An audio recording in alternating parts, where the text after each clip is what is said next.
นได้ไหมเอาจากสีฮักความหนึ่งคุณได้ยังจะได้มาพบพ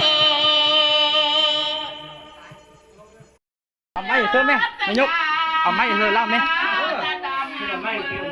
เล่าจ้ะมันแบบพอไม่เงยเชื่อคุณสาอันนี้ว่าตายแล้วน้องที่ตายขอบายกินยังเด็กยอดได้มาฝันร้องอยู่งามเลี้ยนน้องอยากตายเป็นเสือลายมะเขือหายนุ่งไปเด้น้อยทั้งหลายมาคุ้มคำบ่มียังแม่นจักจริงตาเลยมีแต่มือสิทธิ์นี้มาใส่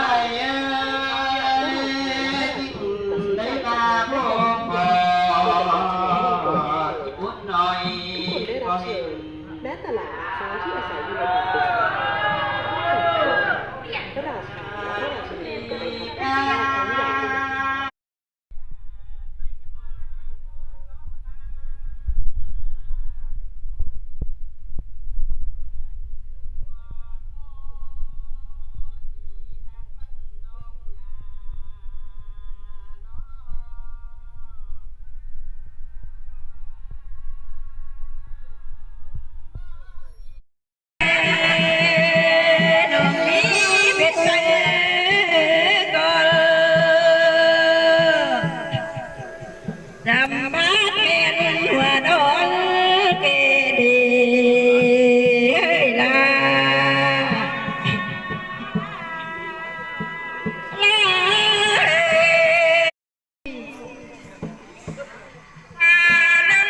ของใหญ่